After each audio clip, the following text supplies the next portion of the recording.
We're here to bring a new type of news show. New insights, new styles, and new topics every day. We are News Generation. Bringing news just for you. It's Monday, December 8th here in Seoul. I'm Isujin and this is News Generation. And joining us today is Chio. Happy Monday. Happy Monday, and also Fabio's with us. Happy morning. Happy good morning. And both are here to speak on behalf of people in their 20s and 30s. So it's Monday, the start of a brand new work week. And here in Korea, this week is expected to be an exciting one for some, but for others, a stressful one. So last Friday, the CSAT, or Korea's college entrance exam scores were released, and now tens of thousands of students are gearing up for the intense college application period. So to kick things off today and to give our viewers a more personal look into this process, Jian, can you tell us what your own college application process was like? Yes, I have survived from the education system, and also I think a couple of hours are needed for me to talk about the Korea's education system. But the thing is, Korea's university entrance competition is quite intense, and looking back, it's one of those tough experiences I have gone through, feels strangely valuable, almost worth going through at least once in your life.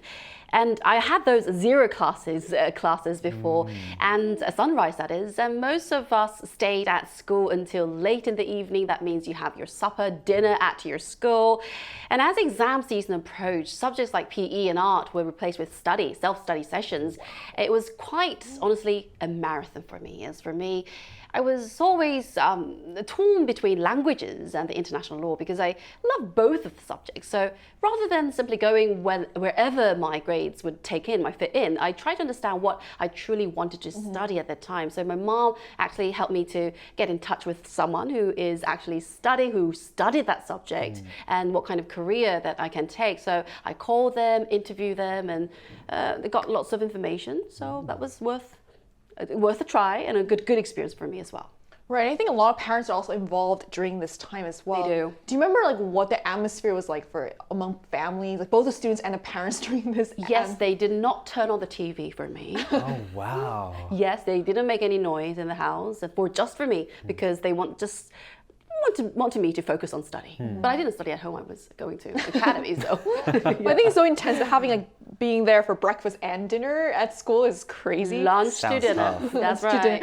So I'm sure your experience was a bit different. So what was it that like? Very different. Well, we also have a university entrance exam, but I would say the system is a little bit different from that pressure that we see in South Korea. But still, I did feel that intensity because I wanted to study in Madrid, in the capital city. So I had to get good grades. You see, in Spain, the admission score is a mix of your high school scores and grades and also the result of the final exam. And I wasn't the best student until the last semester in high school, so I had to pretty much make it work in the final exam. Thankfully, I made it, but I realized that once I got my results, the real overwhelming sensation came when I had the freedom of choice. With so many different universities you can choose all around the world, it was hard to pretty much devote yourself to only one place and lifestyle for 4 years and even more. And because of that, choice kind of presented a threat, kind of presented a possibility of regret. And so because of that, I was also very thankful to my parents who really helped along the process and helped me discover my own journey and my own vocation. And it worked out because you did end up going to school in Madrid, right? Wow. Yes, and now I'm very happy. So admissions is very important no matter where you are in the world. Let's take a look at the screen.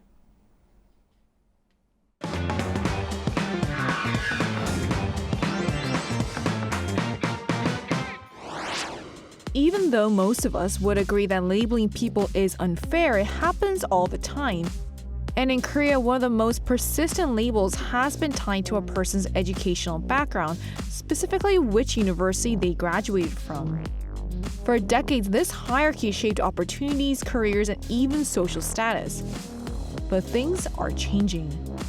Slowly but surely, younger generations are questioning the value of academic prestige. So today on News Generation, we take a closer look at why college admissions have traditionally been such a big deal in Korea, how attitudes towards academic pedigree are shifting, and what direction education should take in a society.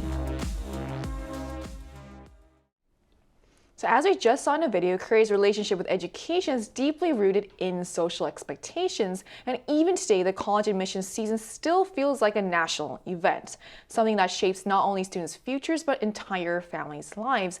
So to help us understand why education became such a high-stakes issue in Korea in the first place, Chun, can you walk us through why there is a belief in Korea that getting into a good university is the surest path to success? Of course, of course. So as you may know, Korea has achieved rapid growth, compressed growth, moving from an agricultural society to an industrial nation in just a few decades. So for our parents' generation, education was the most reliable path out of poverty, and graduating from a prestigious university was considered the most certain way to climb the social ladder. So having an impressive list of degrees known in Korea as 가방끈이 길다 became quite significant. And this naturally made people really focus on education, producing remarkable talent, but also building a very strong university status culture. Well, this culture is like kind of where people place a lot of importance on which university you graduated, someone attended. In fact, the university enrollment rate in 2024 reached 75%, 3 out of 5, the highest in the OECD. And on the day of the national entrance exam, we talked about this a lot, the entire country slows down, even airplanes delay takeoff. So indeed, university entrance in Korea isn't just important, it's practically an annual national ritual event here. And trust me, no one wants to be the person making noise on that day. Tensions are definitely very high. And this focus around college admissions really shows how education became more than just schooling. It became a survival strategy for an entire generation. And when a system grows that quickly, it makes sense that a strong hierarchy forms around it, one that still influences people's daily lives today. And it really explains why university admissions carry so much cultural meaning here, even beyond the education itself. So Fabio, coming from Spain, how does Korea's focus on which university someone attended compared to what you were kind of used to there? Well, Spain doesn't really have a recent history that would justify that type of academic, elitism, because we don't really have that kind of evolution throughout the past few years. But of course, going to a well-known university is well respected, and it does open a lot of different doors. But people usually don't measure future success only depending on the institution that one attends. If anything, most people in Spain do support the thought that social success, as we call it, can be achieved in many different ways, and many of them don't really require a university degree. But there is one debate that is quite heated right now in Spain, which is the difference between public and private universities. So public universities in Spain do have an admission system that is a little bit tougher, and private universities, although more expensive, they can offer a more individualized experience, and at the same time they can create a networking system that can be quite useful and provide an advantage for students once they graduate and enter the job-seeking market. And so this becomes kind of a very tough topic in Spain, because that means that by privatizing the whole system of universities, students might get that kind of advantage in the job-seeking system. And that's a little bit different from the situation in Korea. And as an international student in South Korea, I got to notice how different that life was. And living here, I did see that a lot of people would use their university as some kind of like presentation book or even business card, because it kind of represents who you are. For me, at first, it was kind of a rumor, but then I got to see that it was pretty much the reality. People ended up slightly judging you and kind of telling who you are depending on the university you came from. And for me, I kind of had the same experience as you all. I realized in Korea, it's not really polite to ask which school someone graduated from, whereas like in the States, for example, it's not. It's like normal to ask like where someone graduated or where they're studying. I would think that most people wouldn't really care, but here in Korea, I'm always very careful, because sometimes when people come from universities that they don't really feel comfortable with, they might be a little bit more shy about it or reserved, and then, maybe even shy about bringing up that they come from a very highly respected university too. So it's just something of a topic that really divides people because of the hierarchy, so it can be a little bit tough to deal with. Right, but there is slowly but surely a shift in this. So how are young people viewing the value of a college degree today compared to the past year? Well, totally different, in fact. Well, these days, young Koreans see the value of a college degree very differently from the past. In fact, 34% of Koreans NZ have decided not to continue to higher education at all, which is slightly higher than the global average. Many of them feel that the current education system no longer prepares them effectively for the job market. So we are seeing a similar trend in the United States as well. Among American Gen Z graduates, 51% say their degree feels useless. And the four-year college enrollment rate has been falling by about 0.8% every single year. They're not against education, they're just against paying for what doesn't work for them, for their future.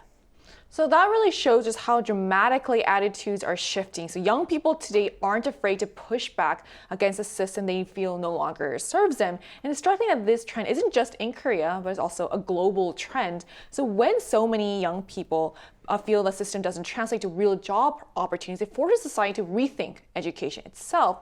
So Fabio, with these shifting attitudes, have you noticed any movements or social changes right here in Korea that really capture this new perspective? Yes, a lot of students here in Korea are pushing back against this idea that one choice, like one exam or one singular path in the academic journey, might change the course of your whole life. It doesn't really make a lot of sense. So, for example, organizations like Transparent Backstrap, or in Korean 투명가방끈, which was founded in 2011, is created to challenge this kind of discrimination that a lot of students face when they don't agree with this very tough exam-based system. In some cases, the stress becomes so prominent and intense that a lot of students decide not to go to university or even drop out of college, which is quite a big stigma here in the country of South Korea because of this absolute view of academic achievement. And that is why movements like Transparent Backstrap become very, very important, because they try to spread a message that you don't really become a failure just because you don't adapt to the traditional educational system.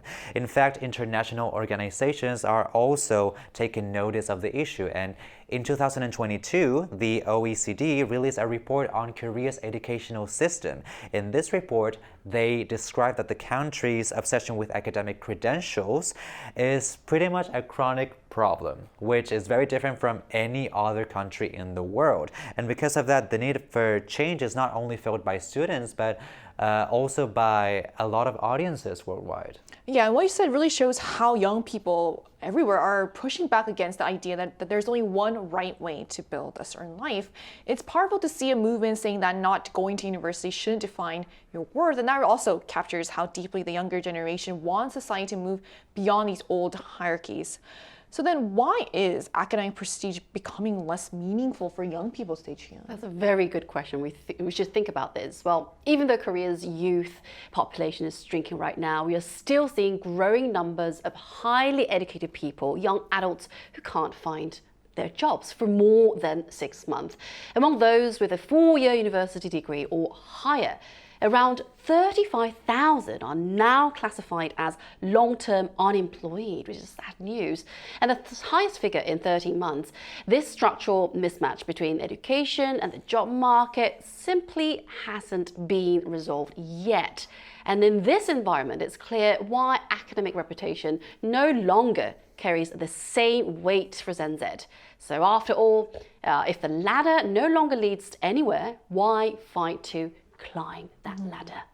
Right, and that mismatch also really shows why university name alone can't guarantee stability anymore. And striking that highly educated job seekers are also struggling to find jobs, and that really challenges the old belief that a degree is a safety net. So are then companies also starting to shift away from prioritizing academic background, Fabian? Yes, especially in Western economies, now we are prioritizing skill and on-site competence over academic degrees. And I feel like this shift is starting to become a little bit more tangible in South Korea too. Hopefully it gets even more prominent in the future. According to an article from University News Network, global companies like Google, Apple, or Tesla right now are expanding their no-degree hiring policies, which I feel like is a very interesting project. And with AI technology advancing at a very high pace, we can also understand that technical skill and understanding of the professional work for the workers is going to be a very, very valued asset. And so because of that, companies really want to see what you actually can do and not what your title says that you can do. But this also creates a new problem because a lot of new students that they graduate, they don't really have professional experience. And so the only proof that they have is their university degree. So it just kind of become a double-edged sword. So it's clear that companies, like you said, are moving away from academic pedigree and focusing more on real demonstrable skills. So this really shows just how much the hiring landscape is changing, with employers prioritizing capability over just credentials. And it's also telling that even major global companies are now questioning whether universities are actually preparing talent for today's job market. So with all this in mind, we asked our viewers on the Arirang News YouTube channel, how important is the prestige of your university in your life overall? So here's what the results showed. So most respondents, 57%, said university prestige is important only in certain areas.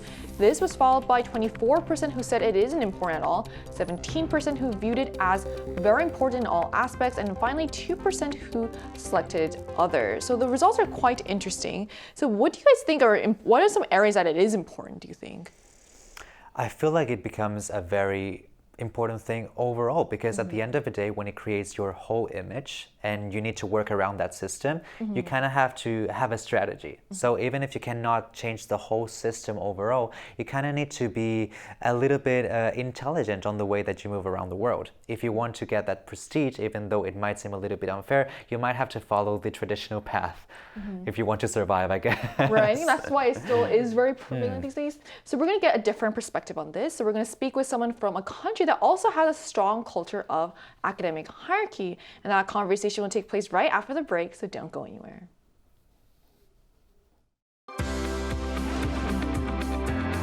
NewsGen wants to hear from you. Go to YouTube and search out channel Arirang News. Click Posts and cast your vote in the poll. Make a new type of news with us. Joining us today is Mata, a graduate student from India currently studying in Korea. Hello, thank you so much for connecting with us today. Hello, I'm Monita from India. Nice to meet you here. And thank you for having me once again. It's good to be back. Thank you. We're glad to have you back as well. So what does academic elitism or hierarchy look like in India, and what do you think drives it? Well, in India, academic prestige and hierarchy are quite strong, and in many ways, it's quite similar to what we see in South Korea. Both countries, in my opinion, place a very high value on education as a reliable path to stability and upward mobility. In India, we have institutions like IIT, which is the Indian Institute of Technology, and AIMS, which is the biggest institute of medical sciences, and other top central universities, which carry a very similar symbolic like university, elite university as in South Korea, like SKY.